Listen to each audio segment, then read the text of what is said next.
Hi, I'm Lynette Melnick, artist, educator, and coach. And in this video, I'm continuing to share the process behind a large intuitive abstract painting, which I started in another video. And today, I'm going to take you through to completion. And I'll be talking about my process, my thoughts, and questions that I ask myself. And these questions are ones that you can ask yourself as well with your art. And I want to tell you something. I have a free online workshop. It's called Spark Your Abstract Voice, and it's a self-paced workshop in 3 short parts with lifetime access. And it's a great tool to have in your back pocket if you're just getting started or if you're experienced and you need that creative inspiration. And you can find the link below to where to register and sign up for it. But now, let's get into the demo, and I'm going to show you how I finished the painting.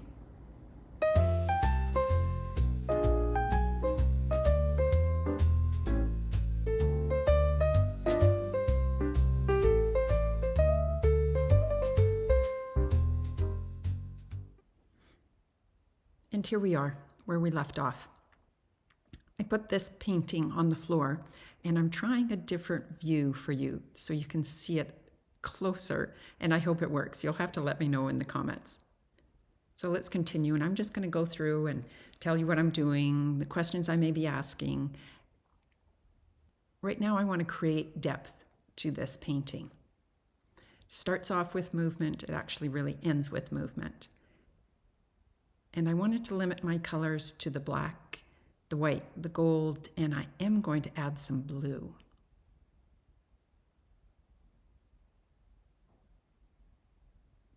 So I begin with the broad strokes, using a large brush.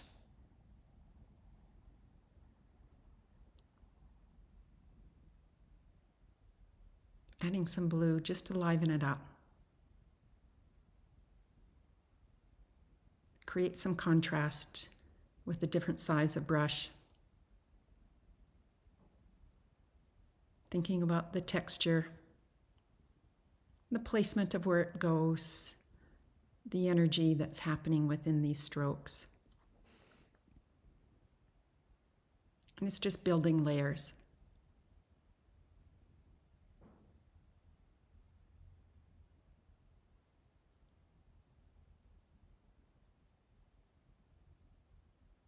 And using the squeeze bottle to do even thinner strokes, seeing what it looks like. Some of them will stay, some of them will get wiped out. In these early layers, it's really about responding just to what's happening on the canvas. I don't overthink it. I just keep going and intuitively go, oh, okay, black would look good over here. Maybe it needs to be balanced over here. It's not final decisions of composition. It's just initial thoughts of, let's just try and balance it, keep the harmony, add some differentiation in the strokes, in the colors, and see where it goes.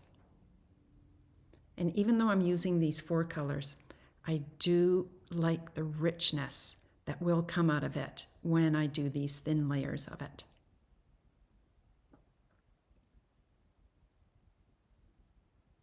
This really does look messy. If people were to just look at it right now, and they would go, oh my gosh, I would not be interested in this painting. Although I find it fascinating to watch other people's videos and see how they get to the finished product.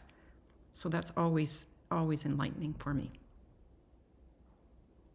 And also, this may look like I'm continuing painting, but I'm not. In between the sections, I stop the video and I'm looking at the painting and I'm seeing how I feel about it, how the colors are. Does it need different marks? Does it need different things happening? And sometimes it's not asking myself any questions, but just looking at it and getting a feeling from it and seeing what the painting wants to say to me. And when I paused and looked at the painting, I realized it was getting far too dark. So that's when more white comes back on, more lightness. And I don't mind doing that because the richness of the darkness will stay in some areas, and then they'll peek through in others when I scrape away at it. And so that creates the background behind. And when things are in this middle stage, I ask myself various questions. It could be where are things happening too much? Is there too much tension happening throughout? Do I need to create softer layers?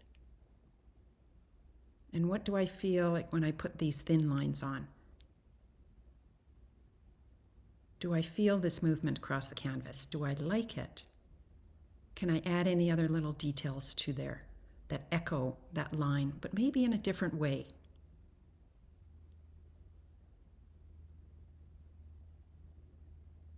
Can I emphasize things more? I do add details along the way. Even if they get covered up, they may still show.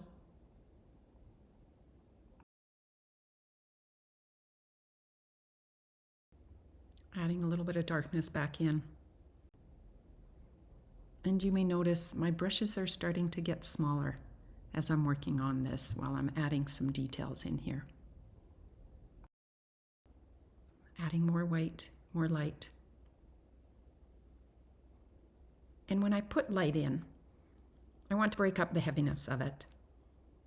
And it feels to me like white's typically maybe a background. People think of it more as a background, but I think it is really powerful for within the painting itself. It resets the painting, or it reveals the painting, and yet it hides part of it.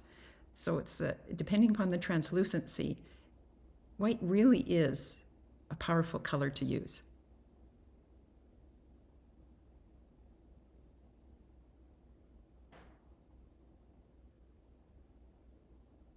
And then I began putting little accents in, a little more of the white, maybe the gold, moving it around a little more.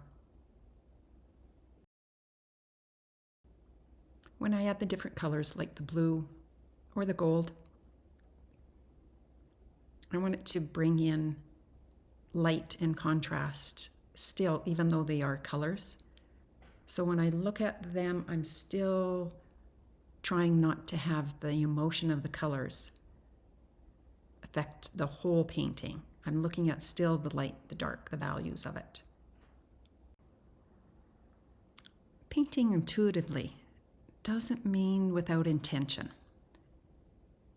To me, it means staying in conversation with the piece. Even when it doesn't answer back, I try to be patient and keep going and let the painting teach me something new, or at least for me to continue on. Still adding more details.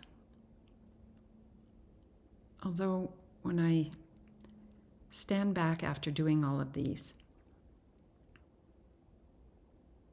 it looks like too much of the same thing.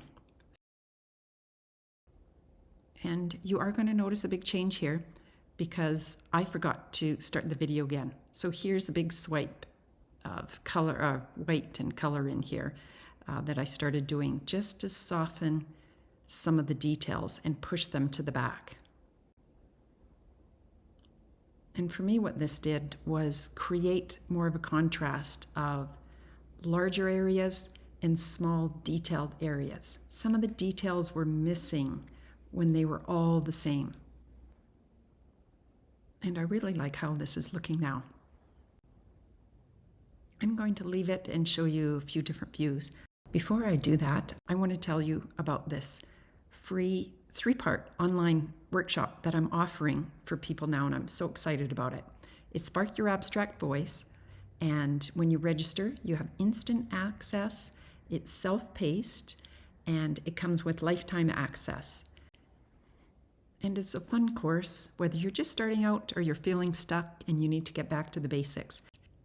You can find out more with the link below, and you can sign up there. and thanks for being here with me today. I hope this video reminds you, you don't have to know where your painting is going. You just have to keep showing up, asking the right questions, and trusting what will emerge will be wonderful. Until next time, bye for now.